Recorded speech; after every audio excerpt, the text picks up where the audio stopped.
Well, hey, everybody. Welcome back to another episode of the Small Business Storytellers. I'm here with Kristy O'Leary, who is the co-founder and creative director at Decade Impact. And I'm especially excited for this episode because we're going to really dive into what does it mean to make an impact as a company? What does that mean in today's world? This is close to my heart because I remember when I was like 15 in high school and seeing Tom Shu's first documentary. And at that moment, realizing that you didn't have to choose between making an impact or like going the business route or like making money. At that time, I thought like, okay, you either go into the nonprofit world to make an impact or you go into the business world to like be this slimy person that makes a bunch of money. So for me, these seeds of like business as impact and business as a force for good were planted very early in a very naive way. I know that impact is a lot more complex than just giving away a pair of shoes when you sell a pair of shoes. And we'll probably talk about some of that today. But today, that's what we're going to dive into with Kristy O'Leary's company, Decade Impact. So Kristy, welcome to the Small Business Storytellers.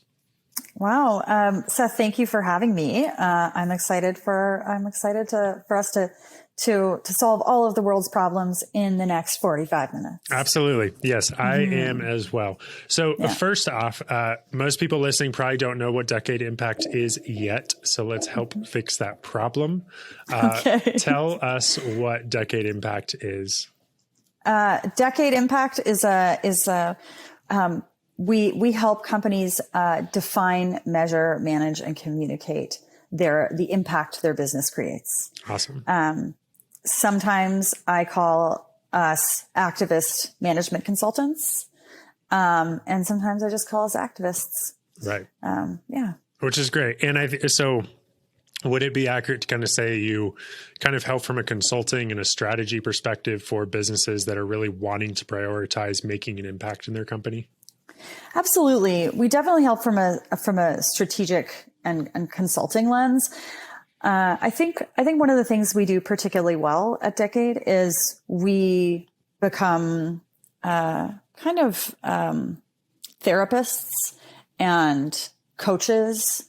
And I do believe there's a bit of a spiritual element to this work, really being able to connect with people and draw out their grandest ideas of what they might be able to achieve, and then work with that and help sculpt that. Yeah, that's amazing. So on your website, which is decadeimpact.com, the first kind of tab, if you will, just says, why Decade? I think that's a great question. And I'd love to just kind of pose that for you with your company, Decade. Why Decade? Why Decade? Well, I'll be humble, but why Decade? I think that so we have to think, when we think why Decade, I also think it's important to consider what people are looking for. So if a company wants to become a BCorp certified company, Decade is the place to come for that support and guidance through that you'll particular help them framework. walk through kind of that like process to get that certification. We will handhold start to finish through that process. But I think ultimately what we offer at Decade is a place where we live in a no but world. No, but you can't do that. No, but customer. Do you know customers want that? The bank doesn't want to hear about your impact. All these sorts of things. We have a lot of no but, and I think. And the spirit of Decade is that we are a yes and company. We have no preconceived notions about what our companies are capable of doing and how that manifests itself. But primarily, we are a space where we are willing to support a company in whatever way they're interested in creating impact. We don't have, we're sector agnostic. We don't just work with food or just work with finance. We've seen a lot of different business models over the time we've been doing this, and I think that's really important. That we have this really expansive view of what's possible, and that really drives our performance as consultants. But also I think that helps to unleash the potential in the clients we work with. Right. So give me an example. It can be hypothetical. It can be a real world example of someone you've worked with, but give me an example of what like a scope of work or something would look like if somebody, kind of the dream client hired you. What does that relationship look like, and how are you guys helping them along? Okay. That's a great question. So, there's a few pieces there. When we work with a company, there's two doors. There's two doors companies can walk through.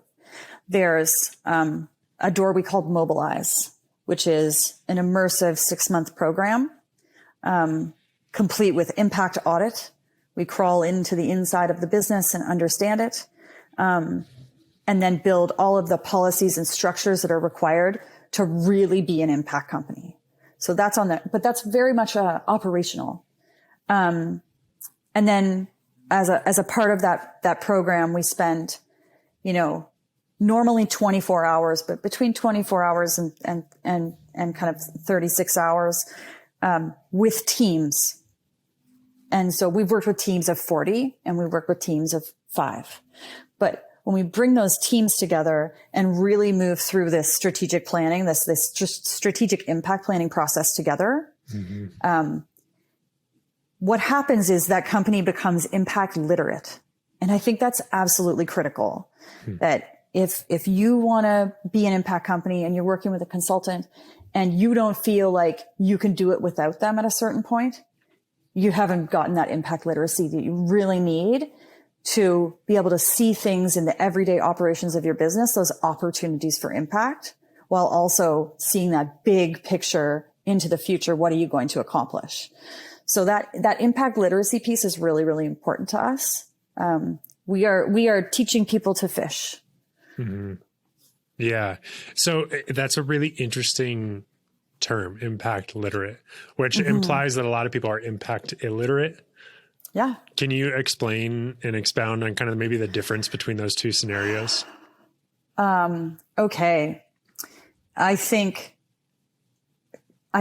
oh goodness. Okay. Impact literacy to us means the ability to see beyond the numbers and to think beyond profit and think beyond philanthropy and really start to understand the inner workings of your own organization on a level of continuous improvement and the continuous growth of impact in your organization. So I'd say impact illiterate companies, they're the greenwashers. And I say that with empathy because a lot of those greenwashers are those folks that are impact illiterate. They don't know they are.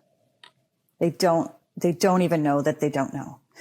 And that's a huge risk for companies and a massive opportunity. Yeah.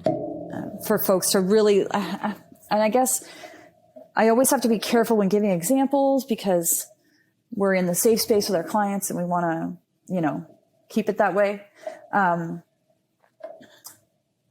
So, okay, Toms, you brought them up. Good example. Yeah.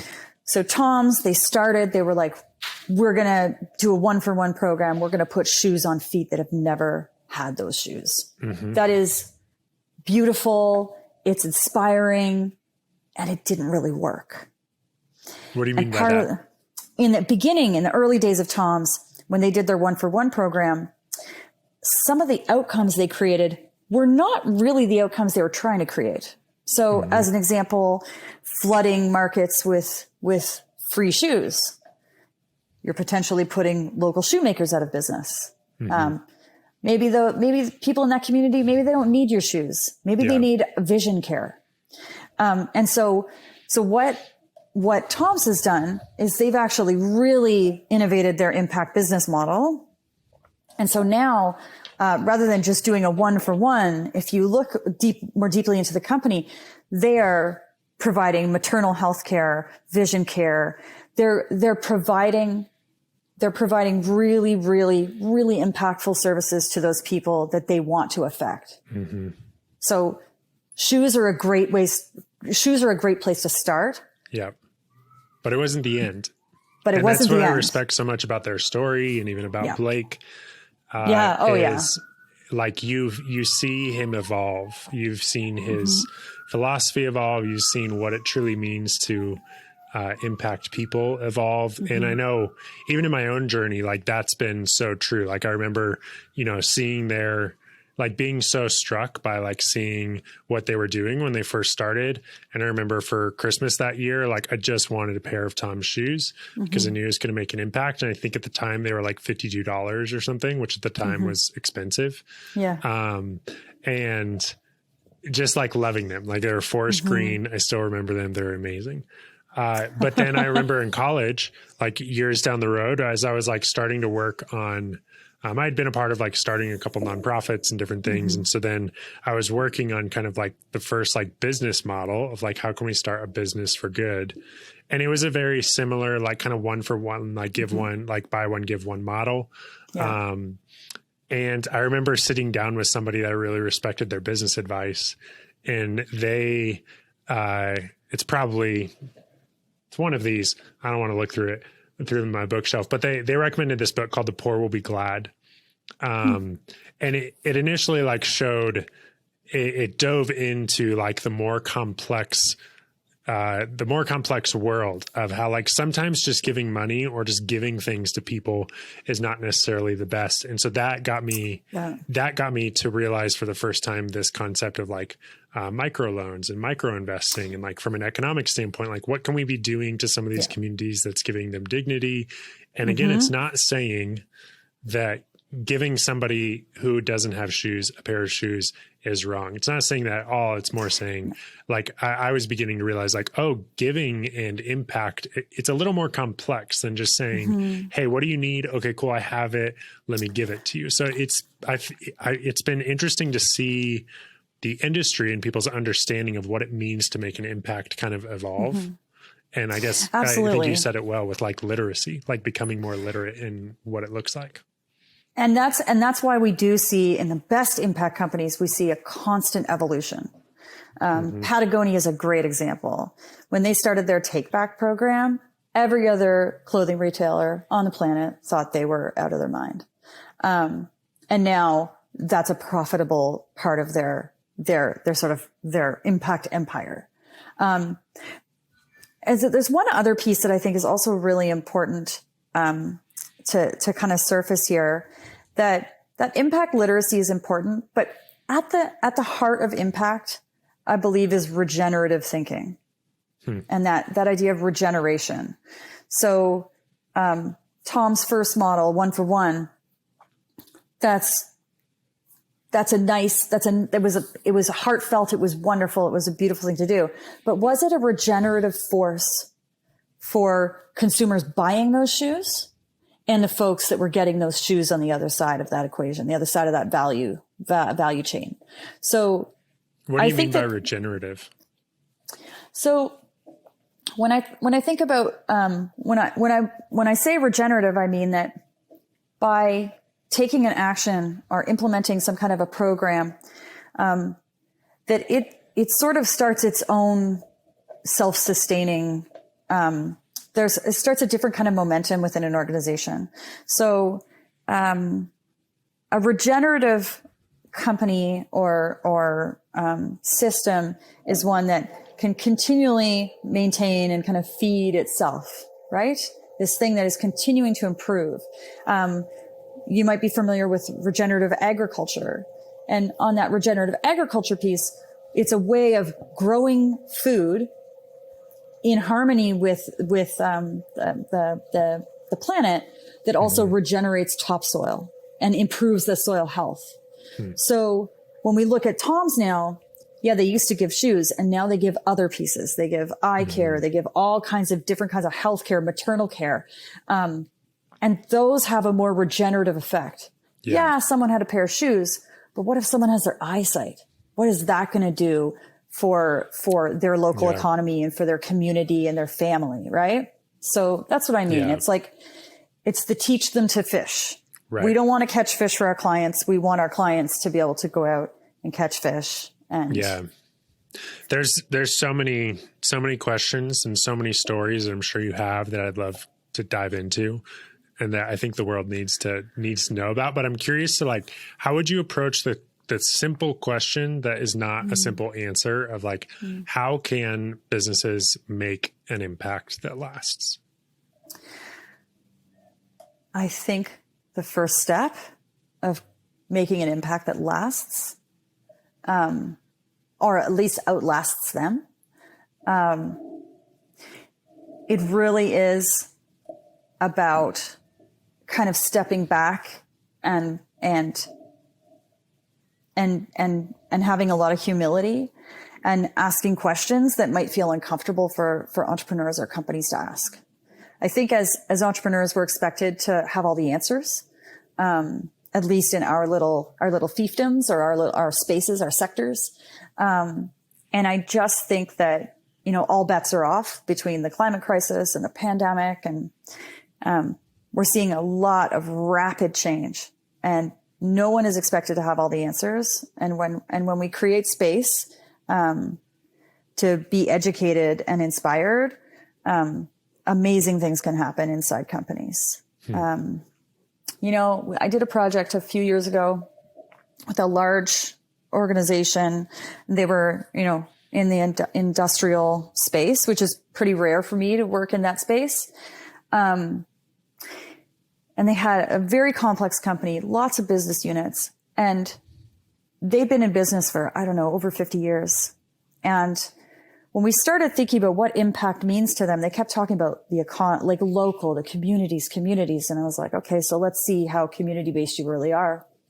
And we found that 80% of their expenses and their salaries were spent within 80 kilometers of their head office.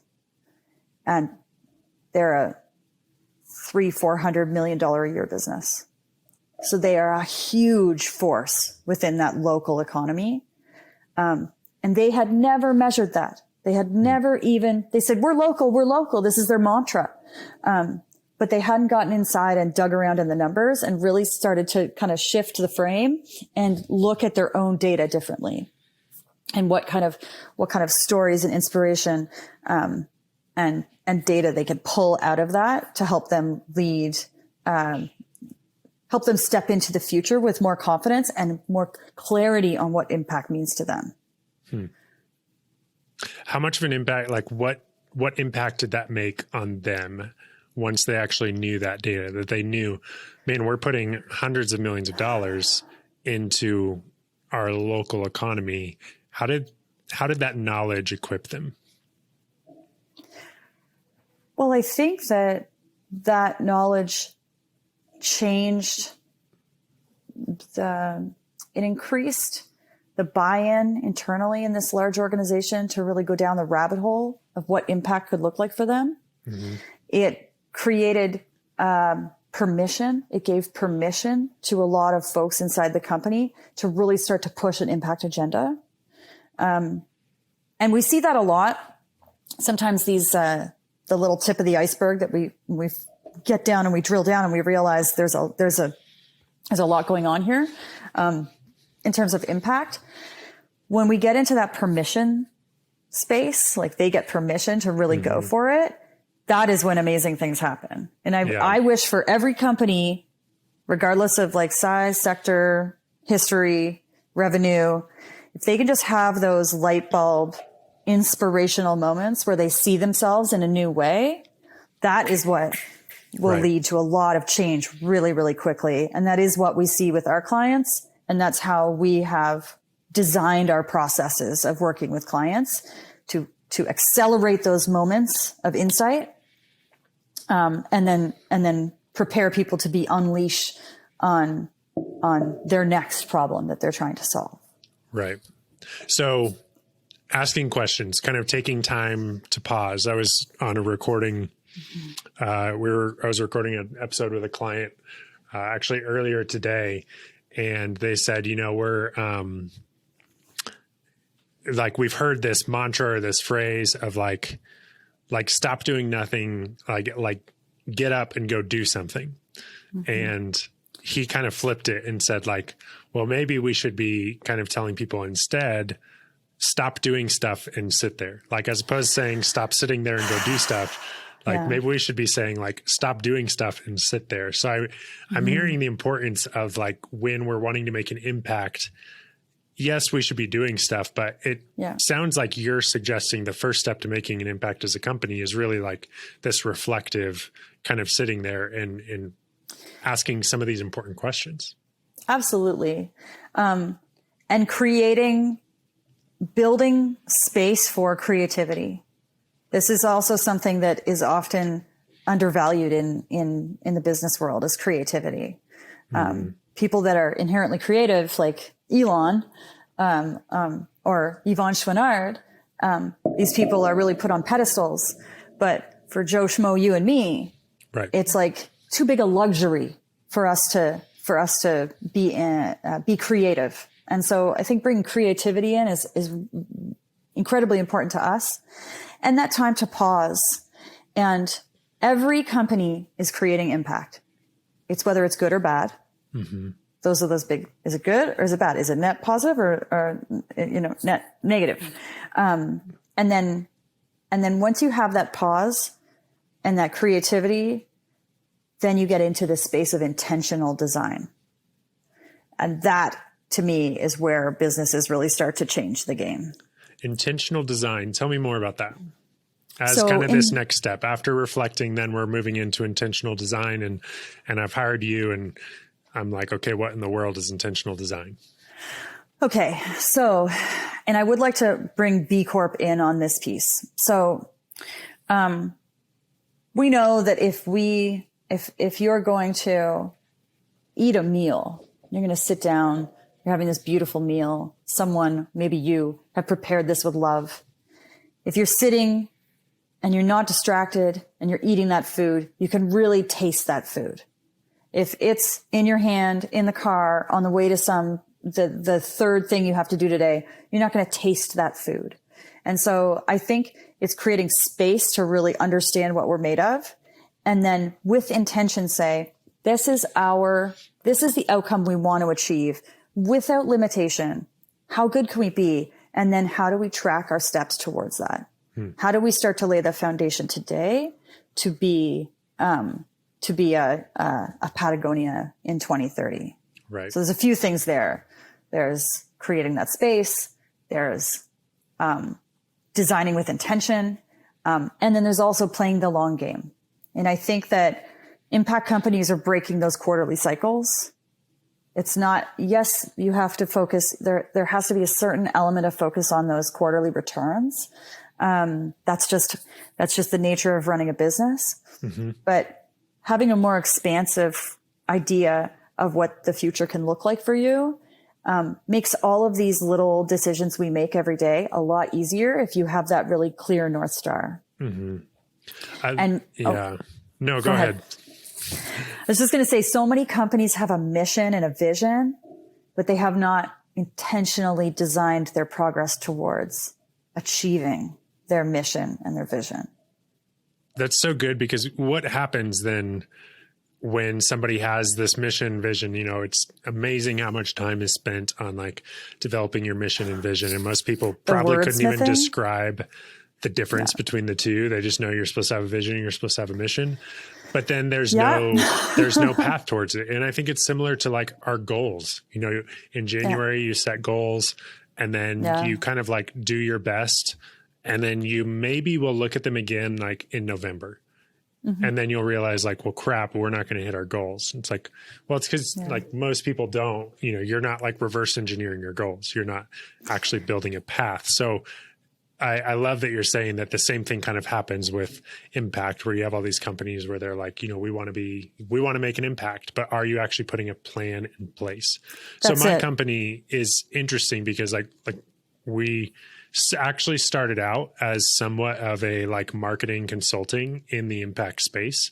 Like we wanted to help companies to make an impact. And we knew that like, if you're making more of an impact, it's going to increase your customer loyalty. It's going to increase your employee loyalty, which is going to make more money at the end of the day for you to be able to make an impact and give back in all these ways. At the time, I didn't realize how complex that was. I didn't realize there was like all these moving parts to it. And I had some friends that were business owners and they were like, well, yeah, if you're going to help us make an impact and then help us tell those stories and help us market with those stories, then that's going to be great. Okay. I didn't realize all the complexities of that at the time. And then over time, we've evolved into like, okay, well, let's help people tell the stories of the impact that they're making. And now, you know, it's evolved even further and niched down to where now it's like, we're a podcasting agency and like, we're focusing on this narrow niche of the storytelling space. As a service-based agency, we have a remote team, remote services. How can a company like mine, like, make an impact? And I know that's complex and that would typically require like, you know, we'd probably sit down and have these consulting sessions and all this stuff, but like, you know, I'm not manufacturing things. We're not doing like, I don't know, we're not your traditional, like, oh, we're making an impact. And so I know the easy way would be like, well, let's just give money away. So help me understand how a company like mine could really make a tangible impact. Okay. So, okay. How do you make a tangible impact? I think there's a few things right off the top. As you're in the storytelling space, it's the nature of the stories you're telling. Are you supporting, poor oil and gas? I'm always after them. Are you telling stories about innovation in oil and gas? Or are you telling stories about, really truly impactful organizations, those purpose-driven enterprises? Are you raising BIPOC voices and the voices of those folks who have traditionally been marginalized? I think that's an important, the critical piece for you in the B Corp lens is to lift up those voices that don't often have opportunity, have the mic. That's one of those, that's the most immediate piece. There's a lot of other pieces. You know, you could be very philanthropic, which is like, there's a business model in the B Corp world called design to give. And that is 5% of total, the equivalent of total revenue, or for a service, and 2% for a product-based company. That is a huge, amount to give. But in your case, how much of that could be airtime for marginalized voices? What if you were particularly saying, okay, we're going to choose to give X amount of hours of free airtime to Indigenous or Native American entrepreneurs around the country? I think that's a big piece for you, for your impact model, is whose voices are you lifting up? That's hugely important for you. So one of the struggles I have with, and I'll be transparent here, one of the struggles I have with B Corp, I love B Corp, amazing. One of the and you mentioned oil and gas, which is why I am kind of bringing this up. I always want to fight with oil and gas. So, well, life is too short to. I love it. Yeah. So I struggle with the idea of like, I struggle with the idea of, as a B Corp, not being able, I'm probably not using the right language, but like not being able to work with or making a commitment to not work with certain industries. Okay. I love this. This is a myth. Yeah. So within the B Corp I'm saying movement, this from like help me understand, help our listeners understand. I'm so happy to help you understand. Good. So by becoming a B Corp certified company, you can set your own commitments, but that we're never going to serve oil and gas. B Corp is never going to say that to you. That's not a part of it. The revenue associated with service you deliver to oil and gas, unless you're impact improvement, unless you're helping them change everything, isn't going to count in your impact business model. It's not going to be purpose aligned, impact aligned revenue. But I'm generalizing because there's just so many nuances. I think that is one of the myths, that once a company becomes a B Corp, they have to be good every step of the way, or they have to be perfect. So no one's figured out perfect. We're not going to. You won't, but everything within the B Corp assessment is weighted against revenue. So they're not going to say no because you serve 10% of your clients are oil and gas. They may say no if 90% of your clients are oil and gas. So, but then, and again, I'm generalizing, and don't come for me on Twitter is what I want to say. Don't come for me on Twitter, B-Lab. That it's very nuanced, but ultimately I think that pursuit of perfection is a real showstopper. Right. It will make us deer in headlights. It will make sure we don't make any progress whatsoever. So our mantra, Voltaire, perfect is the enemy of good. That is the first thing we say in every session. I love that. And this is not, I think that's so, this is not about perfection. It's about moving the needle. And that's kind of where I struggle with like writing off some whole industries as like non-impact industries. That's probably not the right language, or I just made that up on the spot, because I've seen like a couple of our clients, they're consulting companies that then do work in oil and gas. Like they work with a lot of oil and gas companies.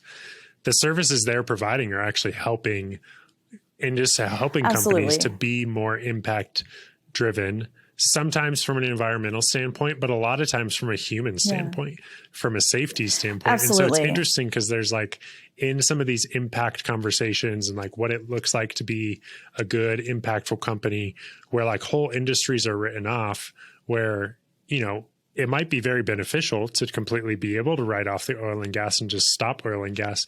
But even Elon Musk has mentioned like, well, that's not realistic. Like there's still going to be some dependence. And so then there's got to be companies in there that are committed to, when there's necessary dependence, let's focus on doing that the best that we can. And that's where I struggle with when it's like, well, you can't. I've talked to some BCorp companies and they're like, like everybody should boycott all oil and gas. And it's like, it's not quite that simple. Yeah, it's not that simple. And I sort of wish it were. And I believe that I would make an exceptional benevolent dictator. And I would make a lot of really quick choices.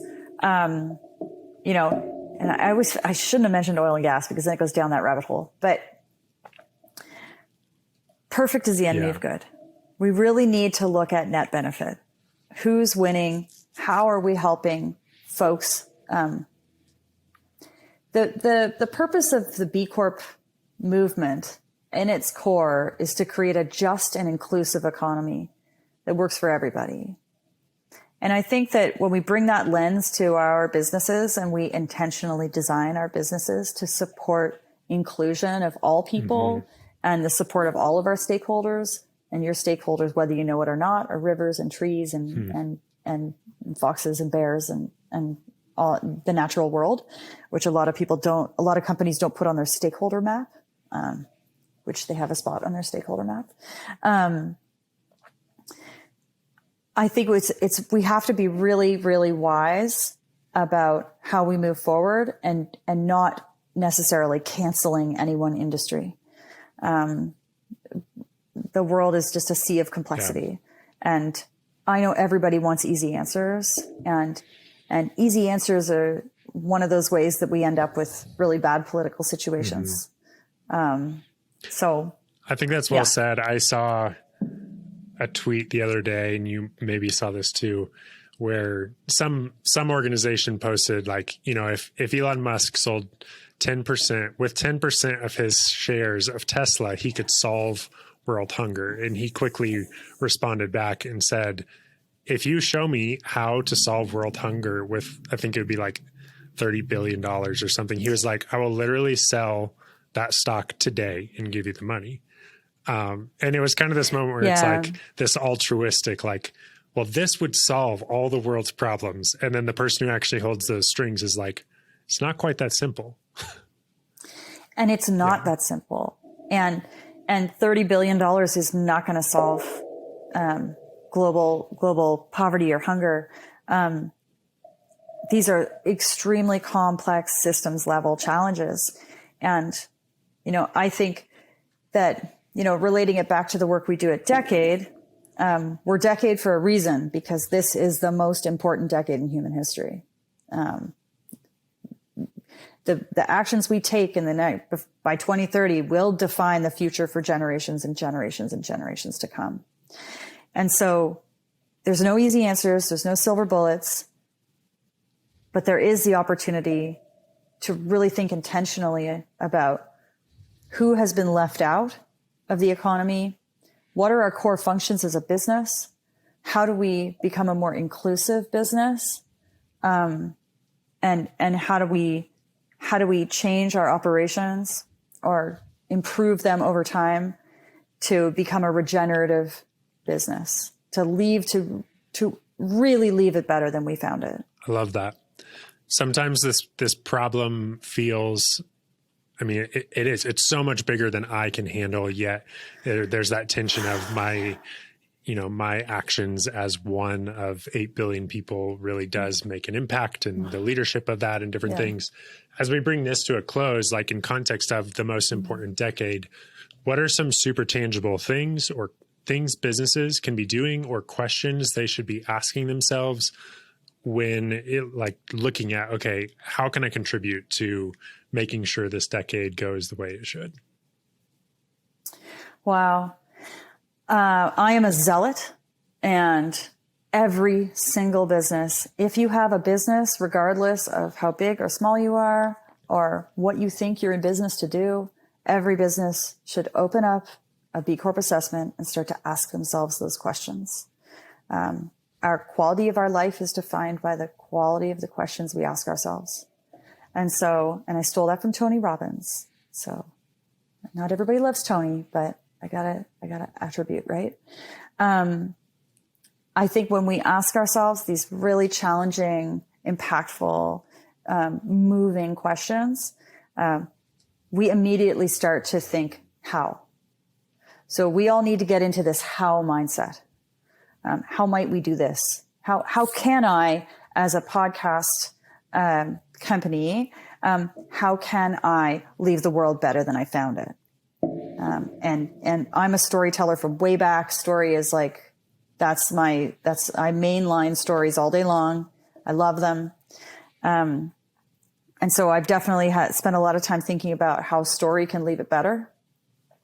But really we just need to start to ask ourselves powerful questions about what we're capable of in our businesses. So there's one piece. The other piece is, for consumers, ask better questions. If you've ever wondered where that jacket came from or who picked those tomatoes, write to the company and ask them, where did my jacket come from and who picked my tomatoes?